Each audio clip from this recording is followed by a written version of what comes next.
Dan penguraian syarat-syarat ini adalah dalam kitab perjalanan dari kitab pengambilan harta, perampasan dan kitab pajak. Ketiga, yang diambil secara paksaan menurut hak.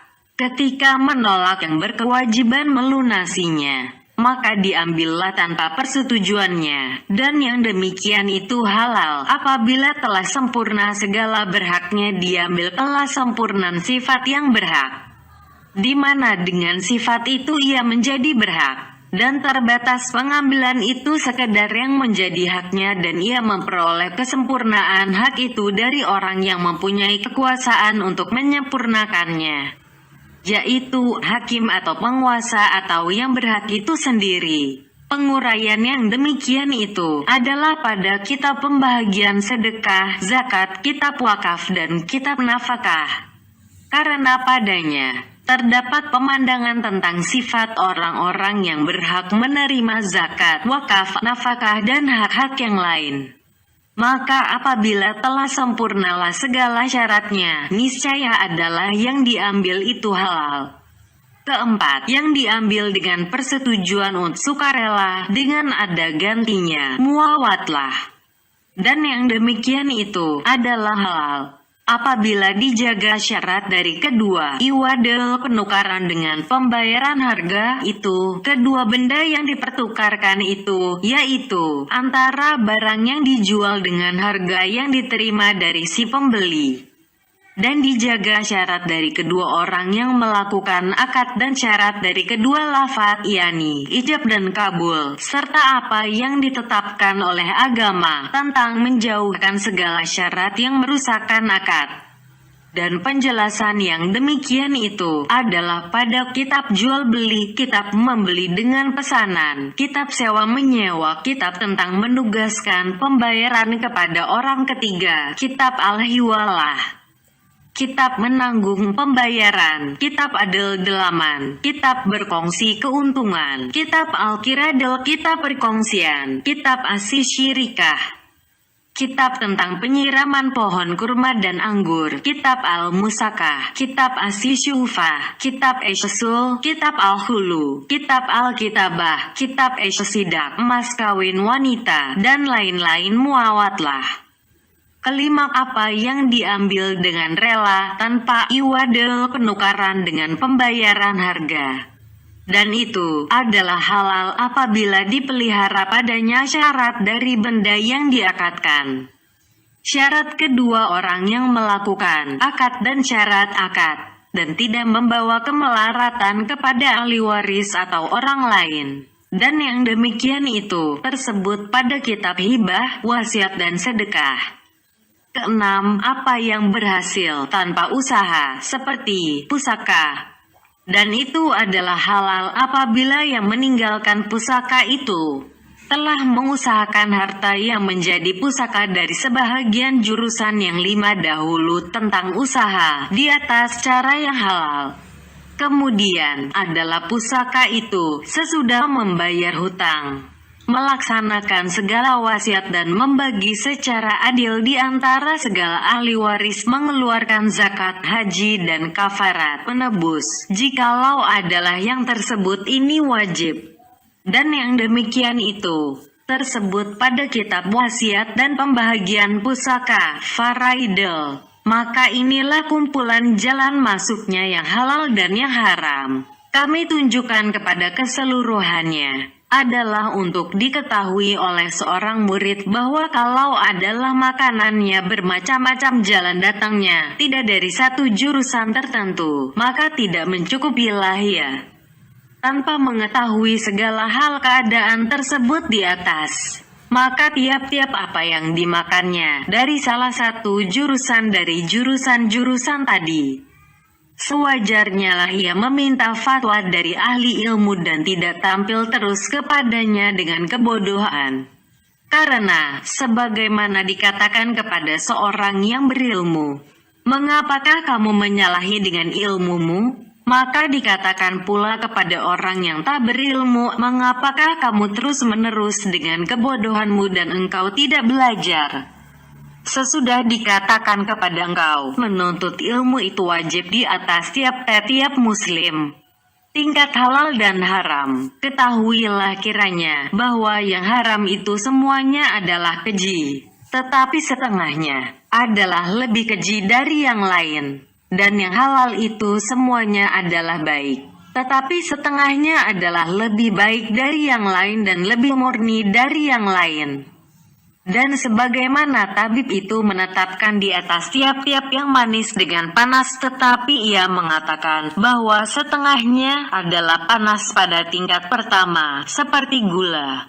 Setengahnya adalah panas pada tingkat kedua, seperti vanis. Setengahnya adalah panas pada tingkat ketiga, seperti air nira yang dimasak.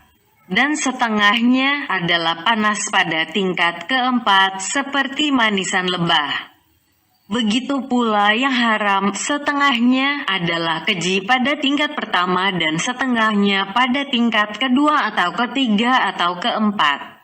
Dan begitu pula yang halal, berlebih kurang tingkat sifatnya dan baiknya. Maka hendaklah kita mengikuti ahli ketabiban mengenai istilah pada 4 tingkat lebih kurang, walaupun secara pembuktiannya tidak mengharuskan kepada hinggaan tersebut. Karena berlaku pula kepada tiap-tiap tingkat berlebih berkurang yang tidak terhinggakan. Maka sebahagian gula adalah yang lebih sangat panasnya dari gula lain, dan begitu pula lainnya. Maka karena itulah kami mengatakan bahwa wara, penjagaan diri dari yang haram itu terbagi kepada 4 tingkat. Pertama, wara, menjaga diri orang-orang yang adil, yaitu yang mengharuskan kefasikan dengan mengerjakannya dan gugurlah adalah sifat adil dengan sebab mengerjakan itu. Dan melekatlah nama kedurhakaan, maksiat, dan dibawa ke neraka dengan sebabnya, yaitu wara, menjaga diri dari tiap-tiap yang diharamkan oleh fatwa ulama-ulama fikih. Kedua, wara, menjaga diri orang-orang solih, yaitu mencegah diri dari apa-apa yang menjuruskan kepadanya kemungkinan diharamkan. Tetapi oleh mufti, orang yang memberikan fatwa melapangkan jalan untuk dikerjakan, didasarkan kepada yang zahir.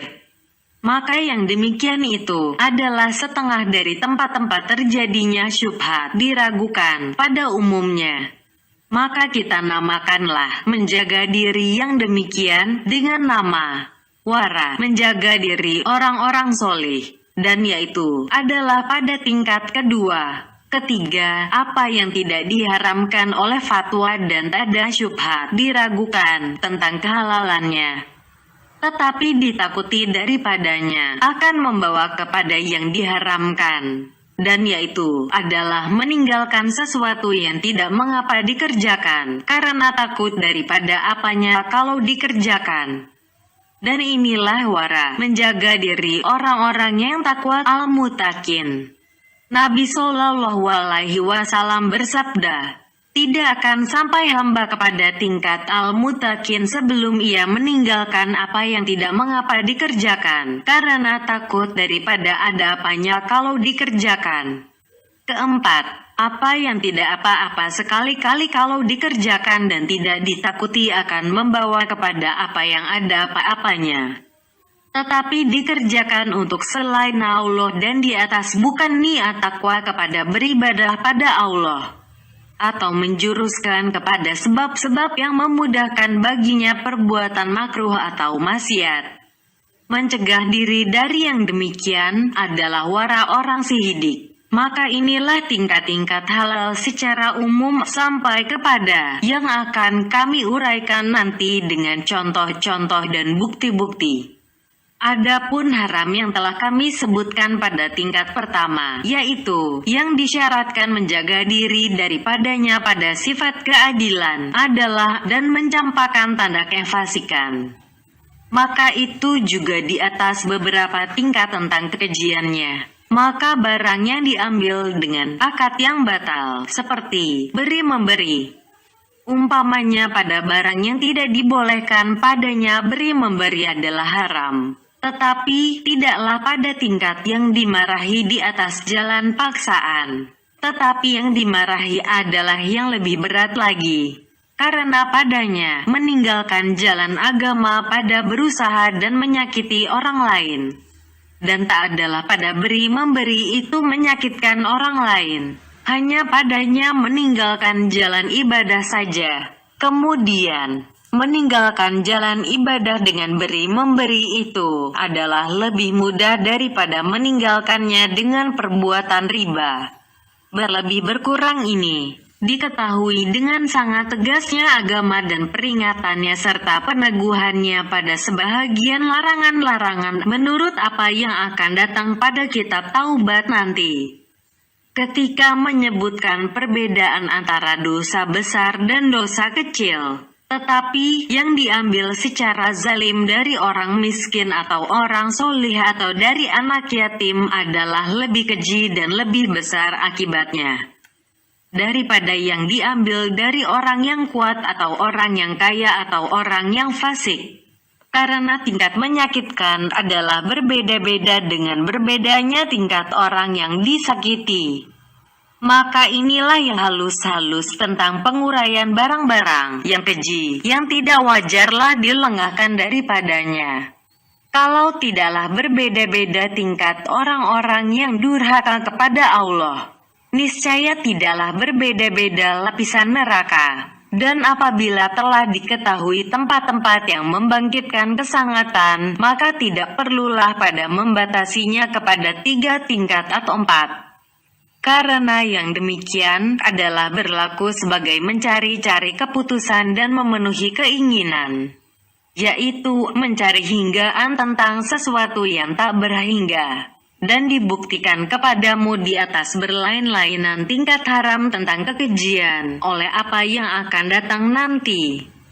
Mengenai bertentangan satu sama lain dari hal-hal yang ditakuti dan menguatkan sebahagiannya di atas sebahagian yang lain. Sehingga apabila memerlukan kepada memakan bangkai atau memakan makanan orang lain atau memakan buruan tanah haram, maka kami akan mendahulukan sebagian dari itu dari sebahagian lainnya. Contoh-contoh yang 4 tingkat tentang wara, menjaga diri, dan bukti-buktinya. Adapun tingkat pertama, yaitu wara, menjaga diri orang-orang adil. Maka tiap-tiap yang dikehendaki oleh fatwa akan pengharamannya dari apa yang termasuk ke dalam tempat pemasukan yang 6 yang telah kami sebutkan dahulu dari tempat-tempat kemasukan haram. Karena ketiadaan salah satu dari syarat-syaratnya, maka itu adalah haram mutlak yang dicapkan dengan fasik dan maksiat orang yang mengerjakannya.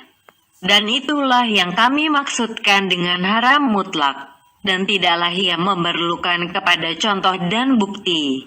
Adapun tingkat kedua, maka contohnya ialah segala syubhat diragukan yang tidak kita wajibkan menjauhkannya, tetapi disunatkan menjauhkannya. Sebagaimana akan diterangkan nanti pada bab syubhat diragukan. Karena sebagian dari yang syubhat diragukan adalah yang wajib dijauhkan, maka dihubungkan dia dengan yang haram, dan setengahnya ada yang dimakruhkan menjauhkannya. Maka menjaga diri dari yang tersebut itu ialah menjaga diri orang-orang was-was, seperti orang yang tidak mau memburu. Karena takut binatang buruan itu adalah binatang yang telah terlepas dari orang yang telah memperolehnya dan memilikinya. Dan ini adalah was-was. Dan setengahnya sunat dijauhkan dan tidak wajib, yaitu yang termasuk ke dalam sabda Nabi Shallallahu Alaihi Wasallam, tinggalkanlah yang meragukan kamu kepada yang tidak meragukan kamu. Dan kami bawa sabda tersebut kepada larangan bagi pembersihan diri etanzi. Dan begitu pula sabda Nabi Shallallahu Alaihi Wasallam, makanlah hewan buruan yang engkau bunuh di hadapanmu, Isma, dan tinggalkanlah yang engkau tembakkan dengan panah, kemudian ia lari dan kamu temukan sudah mati, Inma. Inmat yaitu, hewan buruan itu sudah dilukakan, lalu ia lari menghilang, kemudian didapati sudah mati. Karena mungkin matinya itu disebabkan jatuh atau disebabkan yang lain. Dan pendapat yang kami pilih, sebagaimana akan datang nanti, ialah hewan buruan tadi tidaklah haram. Tetapi meninggalkan memakannya adalah menjaga diri bagi orang-orang soleh. Dan sabda Nabi Shallallahu Alaihi Wasallam, tinggalkanlah yang meragukan kepadamu adalah perintah tanzih, membersihkan diri. Karena telah datang pada sebahagian riwayat, makanlah dari hewan buruan itu, walaupun ia telah menghilang daripada kamu, selama engkau tidak mendapati padanya bekas lain dari panahmu. Dan karena itulah Nabi Shallallahu Alaihi Wasallam bersabda kepada Uda bin Hatim tentang anjing buruan yang sudah ngerti al-kalbul mualim. Kalau anjing itu memakannya, maka janganlah kamu makan, karena aku takut bahwa anjing itu mengambil binatang buruan tadi untuk dirinya sendiri adalah atas jalan tanzih, lantaran takut yang tersebut tadi. Karena Nabi Shallallahu Alaihi Wasallam berkata kepada Abi Salabah al-Hashani, makanlah daripadanya. Lalu Abi Salabah bertanya, kalau anjing itu memakan daripadanya?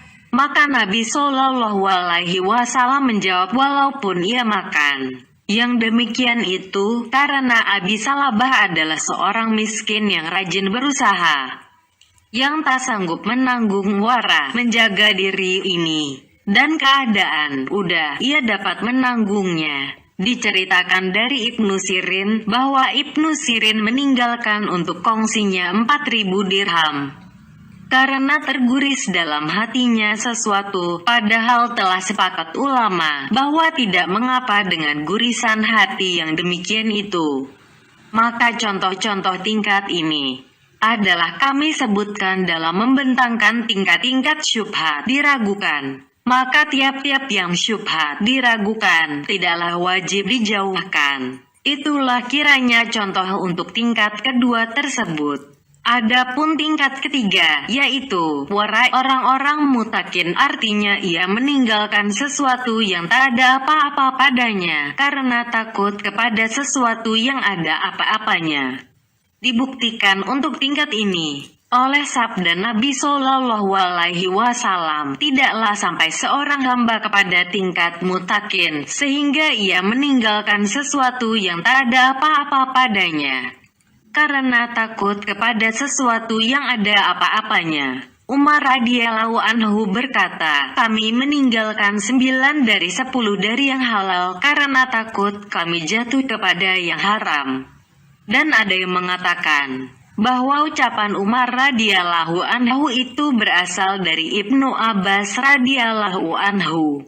Abu Darda berkata, sesungguhnya setengah dari kesempurnaan takwa ialah bahwa hamba itu menjaga diri pada barang yang seberat biji sawi, sehingga ia meninggalkan setengah dari apa yang dipanggangnya halal karena ia takut itu haram, sehingga menjadi hijab antara dia dan neraka. Dan karena itulah ada sebahagian mereka mempunyai 100 dirham pada seseorang, lalu orang itu membawa uang yang 100 tadi kepadanya. Maka diambilnya 99 dan berwara, berjaga diri, daripada mengambil semuanya, karena takut kelebihan. Adalah setengah mereka menjaga diri, lalu tiap-tiap yang dibayar orang kepadanya, maka diambilnya kurang sebiji, dan apa yang diserahkannya kepada orang lain, dibayarkannya dengan kelebihan sebiji. Supaya adalah yang demikian itu menjadi dinding dari neraka. Dan dari tingkat ini, ialah menjaga diri dari apa yang bermaaf-maafkan manusia. Karena yang demikian itu adalah halal menurut fatwa. Tetapi ditakuti daripada membuka pintunya akan terjerumus kepada yang lain. Dan diri itu menyukai terlepas dan meninggalkan yang wara. Maka dari yang demikian itulah apa yang diriwayatkan dari Ali bin Mu'abbad bahwa Ali bin Mu'abbad berkata, adalah aku tinggal di rumah sewaan. Lalu aku menulis suatu surat dan aku bermaksud mengambil debu dinding tembok untuk aku letakkan ke atas tulisan dan mengeringkan tulisan dengan debu itu. Kemudian aku berkata, dinding tembok itu bukan kepunyaanku. Lalu berkatalah jiwaku, apalah artinya sedikit debu dinding itu? Lalu aku mengambil debu itu menurut keperluanku. Maka tatkala aku tidur, tiba-tiba aku bersama seorang yang tegak di sampingku, berkata, "Hai Ali bin Muabbad, akan diketahui besok oleh orang yang mengatakan, apalah artinya sedikit debu dinding itu?" Mungkin artinya yang demikian itu, bahwa ia melihat betapa Ali bin Muabbad turun dari kedudukannya. Karena takwa itu mempunyai tingkat yang hilang dengan hilangnya menjaga diri orang-orang yang mutakin. Dan tidaklah maksudnya bahwa ia berhak mendapat siksaan di atas perbuatannya itu. Dan dari itulah apa yang diriwayatkan bahwa Umar radhiyallahu anhu sampai kepadanya kesturi dari Bahrain, lalu beliau berkata, "Aku suka kalau ada wanita yang menyeimbangkannya, sehingga dapat aku bagi-bagikan di antara kaum muslimin." Maka menjawab istrinya Atikah, "Aku pandai menimbang." Mendengar itu Umar berdiam diri. Kemudian beliau mengulangi ucapannya yang tadi dan istrinya pun mengulangi jawabannya yang tersebut. Lalu Umar radhiyallahu anhu berkata, "Tidak. Aku ingin engkau letakkan kesturi itu pada tapak tangan. Kemudian engkau mengatakan bahwa tapak tangan itu ada bekasan abu. Lalu engkau sapukan dengan tapak tangan itu leher engkau. Maka aku peroleh dengan demikian kelebihan kepada kaum muslimin. Adalah ditimbang di hadapan Umar bin Abdul Aziz kesturi untuk kaum muslimin." Maka Umar mengambil dengan hidungnya, sehingga beliau tidak memperoleh lagi bau keharumannya, seraya berkata, "Adakah diambil manfaat daripadanya selain dengan baunya? Niscaya aku tidak akan menjauhkan yang demikian itu daripadanya." Al-Hasan radhiyallahu anhu mengambil sebiji tamar dari tamar sedekah zakat dan adalah Al-Hasan waktu itu masih kecil. Lalu Nabi Shallallahu Alaihi Wasallam bersabda kepadanya, "Campakkan, campakkan." Dan daripada yang demikian itu adalah apa yang diriwayatkan oleh sebahagian mereka bahwa ia berada di samping orang yang hampir meninggal. Maka meninggallah orang itu pada suatu malam. Lalu ulama tersebut mengatakan kepada orang banyak, "Padamkanlah lampu, karena para ahli waris telah berhak pada minyak lampu itu." Sulaiman At-Taimi meriwayatkan dari Naimah Al-Atarah, di mana Naimah mengatakan adalah Umar radhiyallahu anhu menyerahkan kepada istrinya bau-bauan kepunyaan kaum muslimin untuk dijualnya. Maka dijualnya kepada saya bau-bauan itu. Lalu ia berdiri, melebihkan dan mengurangkan bau-bauan itu dan menghancurkannya dengan giginya. Maka melekatlah pada jarinya sedikit dari bau-bauan itu. Lalu ia mengatakan dengan bau-bauan yang sedikit itu, "Begitulah dengan jarinya." Kemudian ia sapu dengan bau-bauan tadi akan kudungnya. Lalu Umar radhiyallahu anhu masuk seraya berkata, "Bau apakah ini?" Maka istrinya menerangkan hal yang demikian itu. Maka Umar radhiyallahu anhu menjawab, "Bau-bauan kepunyaan kaum muslimin engkau ambil." Lalu beliau buka kain kudung dari kepala istrinya itu dan beliau mengambil sekendi air. Lalu beliau tuangkan ke atas kain kudung itu. Kemudian beliau gosok-gosokkan pada tanah. Kemudian beliau ciumkan, kemudian beliau tuangkan air lagi. Kemudian beliau gosok-gosokkan pada tanah dan beliau ciumkan, sehingga tidak ada lagi baunya. Naimah menerangkan seterusnya. Kemudian aku bawa kepada istri Umar pada kali yang lain. Maka tatkala beliau telah menimbangnya, di mana melekat sedikit daripadanya pada jarinya, lalu ia masukkan jarinya itu ke mulutnya. Kemudian menyapukan tanah dengan jarinya itu. Maka inilah dari Umar radhiyallahu anhu wara, menjaga diri takwa karena beliau takuti yang demikian itu membawa kepada yang lain. Dan kalau bukan demikian, maka membasuh kain kudung itu tidaklah mengembalikan bau-bauan itu kepada kaum muslimin. Tetapi beliau buang itu untuk peringatan kepada istrinya, menakutkan dan menjagakan daripada menjalar hal yang demikian itu kepada yang lain-lain. Dan termasuk seperti yang demikian juga mengenai apa yang ditanyakan kepada Ahmad bin Hanbal radhiyallahu anhu tentang seorang laki-laki yang ada di masjid, di mana ia membawa dupa kepunyaan setengah raja-raja dan ia membakar kayu cendana pada dupa itu di masjid tadi. Maka Imam Ahmad bin Hanbal menjawab, seyogyanya orang itu dikeluarkan dari masjid, karena tidaklah diambil kemanfaatan dari kayu cendana itu, kecuali baunya. Dan ini kadang-kadang sudah mendekati haram, karena kadar yang berkembang pada kainnya dari bau benda yang harum itu. Kadang-kadang dimaksudkan yang demikian, dan kadang-kadang orang kikir dengan bau-bauan itu. Lalu tidak diketahui apakah orang bermaaf-maafan dengan bau-bauan itu atau tidak.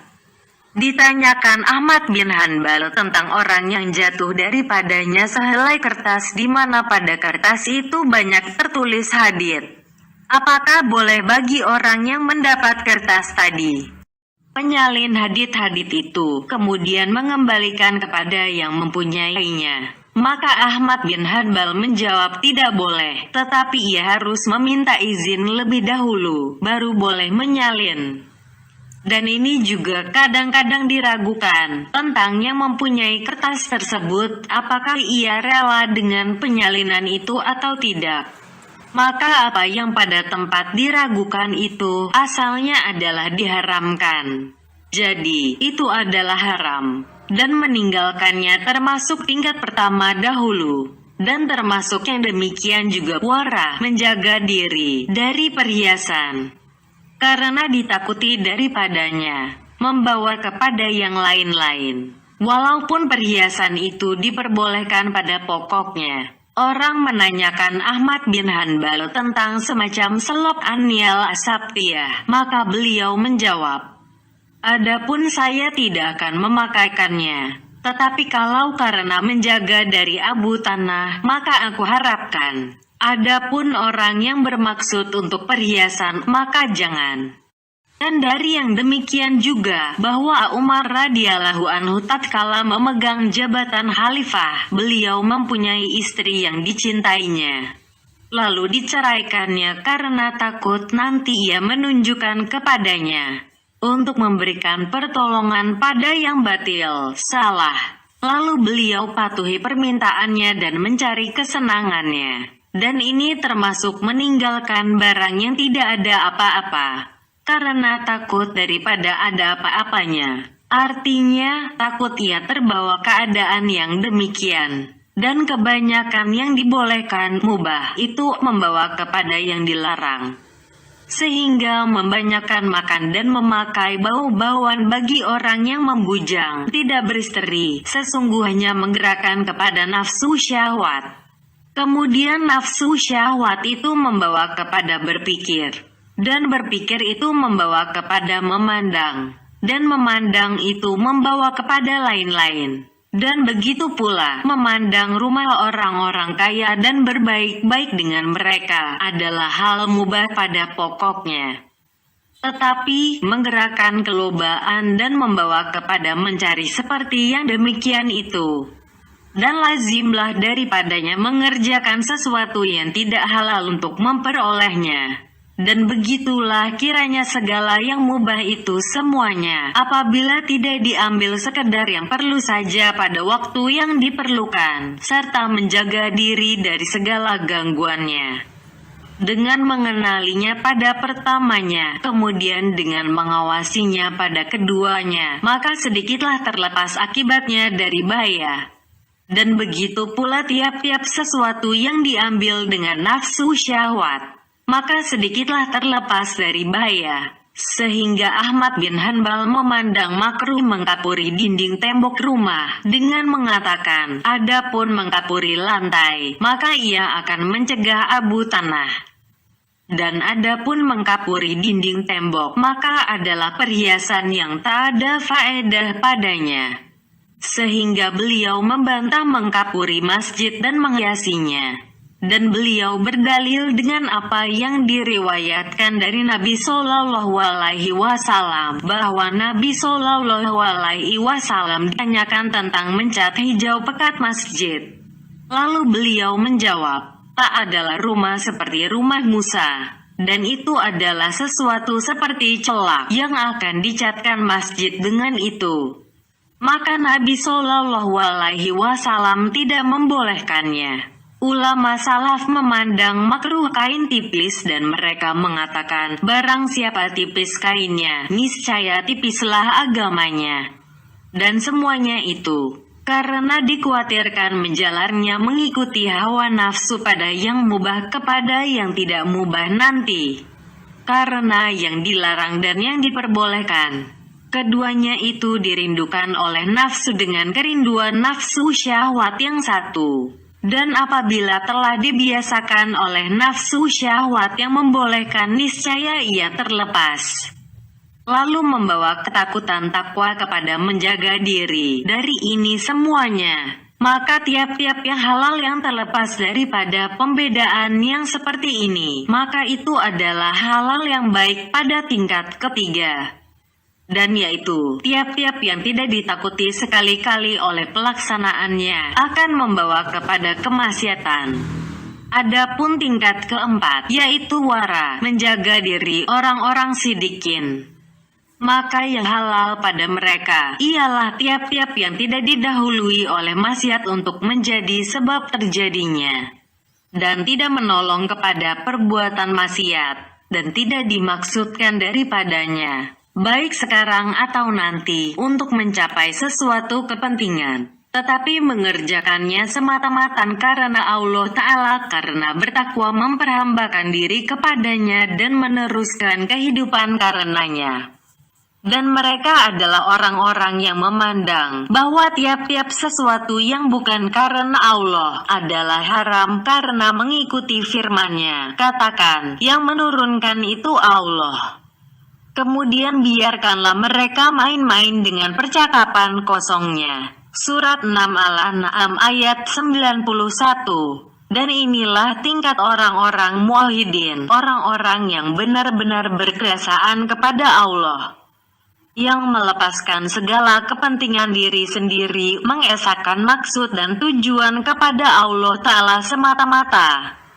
Dan tak syak lagi bahwa orang berbuat wara, menjaga diri tanpa sesuatu yang menyampaikan kepada wara, menjaga diri atau mencari pertolongan kepada wara dengan perbuatan maksiat, supaya ia menjadi wara tanpa disertakan dengan sebab-sebab dari usahanya adalah maksiat atau mahruh.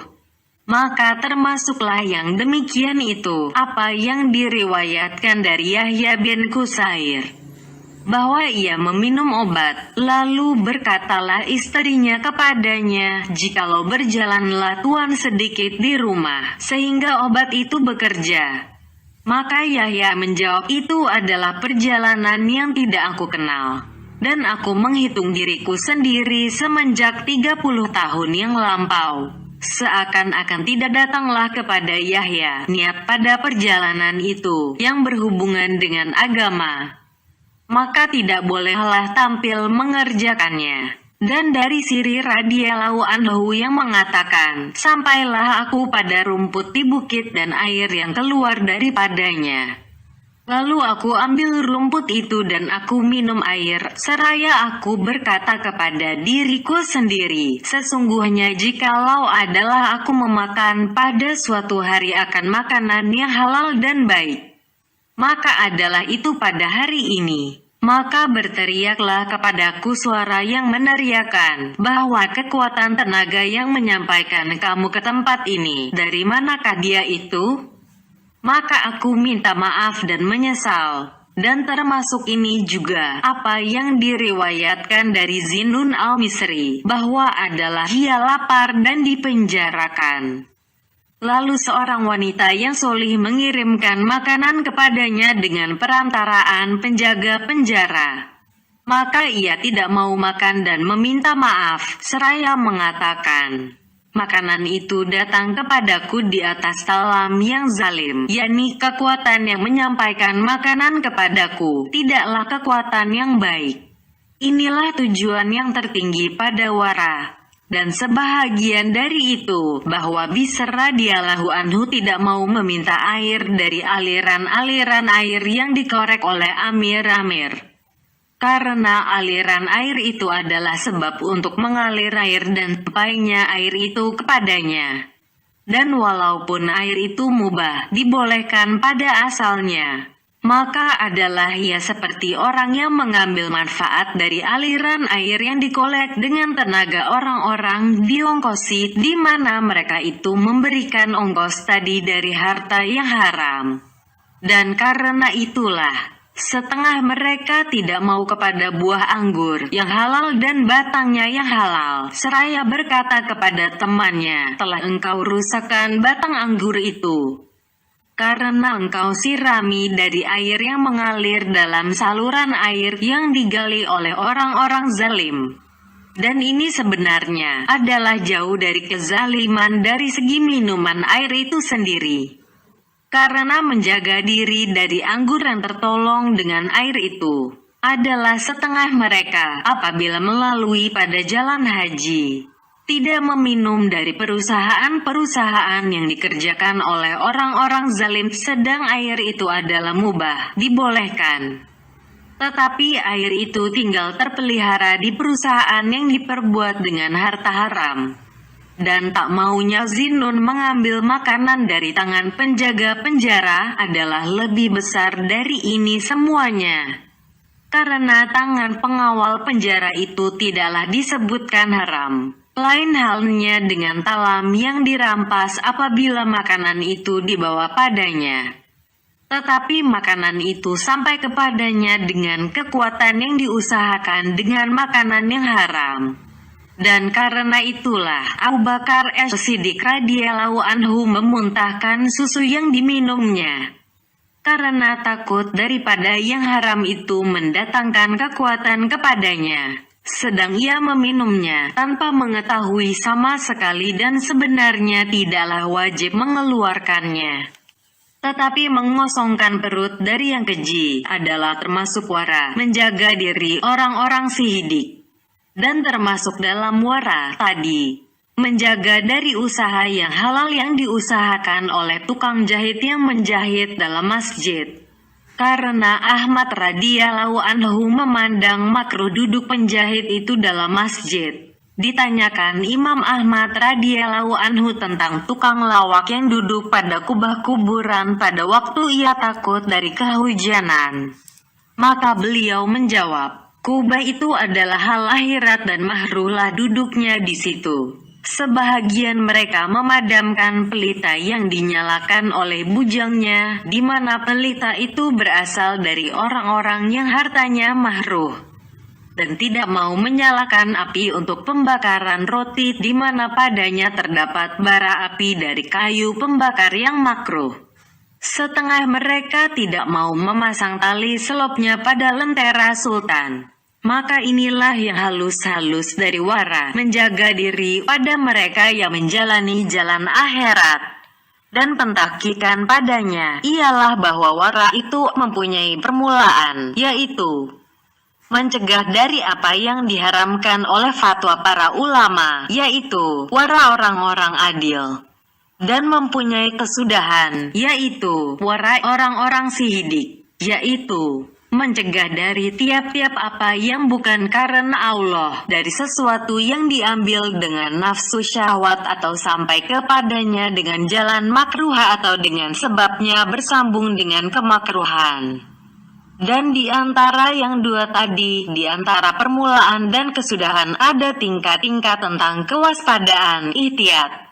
Maka manakala hamba itu terlalu sangat menjaga terhadap dirinya, niscaya adalah lebih ringan punggungnya pada hari kiamat dan lebih segera melewati titian dan amat jauh daripada berat daun timbangan kejahatannya dari daun timbangan kebajikannya. Dan berlebih kuranglah tingkat di akhirat menurut lebih kurangnya tingkat-tingkat tersebut pada warnanya menjaga dirinya.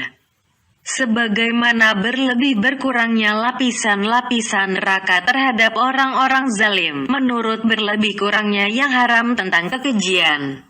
Apabila Anda telah mengetahui hakikat makna persoalannya, maka haruslah Anda memilih.